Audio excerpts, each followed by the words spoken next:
महाभारत से जुड़ी कई ऐसी कथा सुनने को मिलती है जो आपकी और हमारी समझ से परे है। ऐसी ही एक कथा है 100 कौरव के जन्म से संबंधित।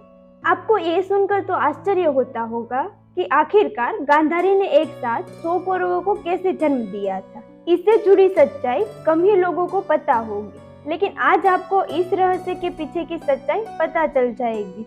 आपको बता दें कि गांधारी के गर्भ से 100 कौरवों का जन्म कोई दैविक चमत्कार नहीं, बल्कि एक ऐसी घटना है जो भारत के प्राचीन रहस्यमय विज्ञान का उदाहरण है। गांधारी गंधार राज्य के राजा सुबल की सुपुत्री थी। समय बीता और गांधारी का विवाह हस्तिनापुर के राजकुमार धृतराष्ट्र के साथ हुआ।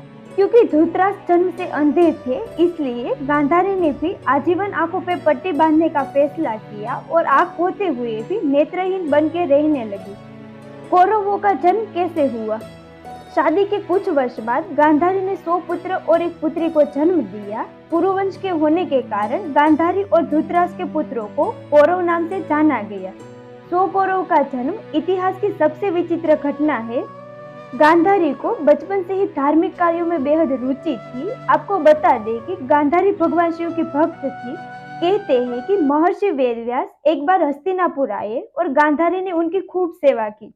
गांधारी की लगन और आस्था को देखकर महर्षि वेदव्यास ने गांधारी को 100 पुत्र होने का वरदान दिया। महर्षि वेदव्यास के आशीर्वाद के अनुसार गांधारी गर्भवती हुई। गर्भ धारण कर लेने के पश्चात भी 2 वर्ष व्यतीत हो गए, किंतु गांधारी की कोई भी संतान उत्पन्न नहीं हुई। इस पर क्रोधवश गांधारी ने अपने पेट पर जोर से मुक्के का प्रहार किया, जिससे उसका गर्भ गिर गया। उधर वेदव्यास ने इस घटना को तत्काल ही जान लिया। वे उसी समय गांधारी के पास आकर बोले, गांधारी, तूने बहुत गलत किया। मेरा दिया हुआ वरदान कभी खाली नहीं जाता। अब तुम शीघ्र ही 100 कुंड तैयार करवाओ और उनमें घी भरवा दो। तभी गांधारी ने एक पुत्री की भी इच्छा बताई। वेदव्यास ने गांधारी के गर्भ से निकले मांसपिंड पर अभिमंत्रित जल छिड़का, जिससे उस पिंड के 101 टुकड़े हो गए। वेदव्यास ने उन टुकड़ों को गांधारी के बनवाए हुए कुंडों में रखवा दिया।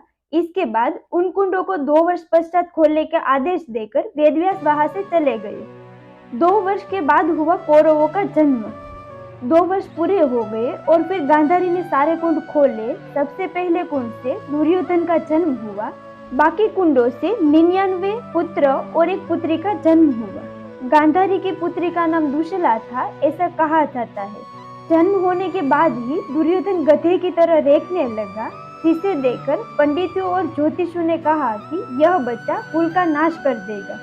और ज्योतिषों ने धृतराष्ट्र से दुर्योधन का त्याग करने के लिए कहा, लेकिन पुत्र मोह में विवश धृतराष्ट्र ऐसा नहीं कर सके और इस तरह 100 कौरवों का जन्म हुआ। और आपको हमारी ये वीडियो कैसी लगी, हमें कमेंट करके जरूर बताएं।